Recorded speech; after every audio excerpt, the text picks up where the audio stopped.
Our theme this week is all about nurturing self. So, I want to tell you a story of one of my clients. And so, Lesedi approached me in 2007, I think it was, and he was struggling with sort of three main things in his life. One of them was his career. He was a little bit stuck. He'd just got a great job with a great company, but it just wasn't working for him, and he wasn't quite sure where he could take his career, and he was a little bit stuck about his career. The second area was his finances. They were in disarray, and that's his own word he uses, by the way. They were in disarray. And then the third thing was he was a bit stuck in a relationship. And I mean, a wonderful person, but just wasn't quite moving forward the way that he would really have liked. And so he approached me, said, would I mentor him? And we kind of got into a wonderful conversation. We had lots and lots of discussion. And there were some really interesting things that emerged that he wanted to learn. And one of them was about his uniqueness, and we did a lot of work on that, a lot of discovery work. Boundaries, how do boundaries work? What's the value of boundaries? And of course, that immediately leads to, if you don't love yourself, you're not going to have boundaries. But if you do love yourself and you've nurtured love in yourself, then you're going to have much clearer boundaries.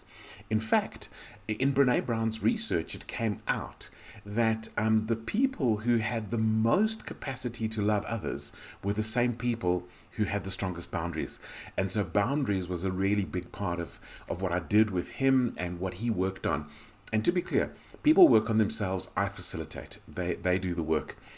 And then just the overall thing of taking himself seriously and nurturing life and love in him.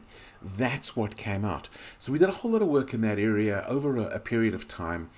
And I'm pleased to say that the result is some significant changes in his life.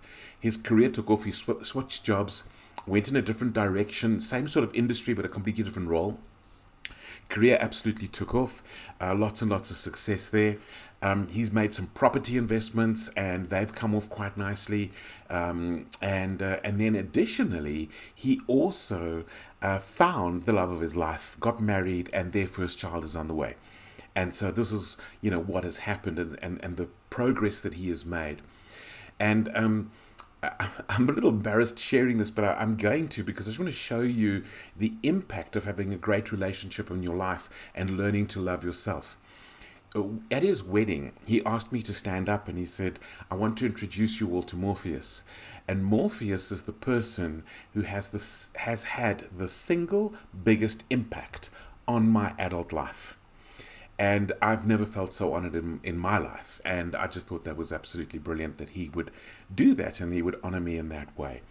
And so our quote for this week, you probably know it already, is, wouldn't it be powerful if you fell in love with yourself so deeply that you would do just about anything if you knew it would make you happy?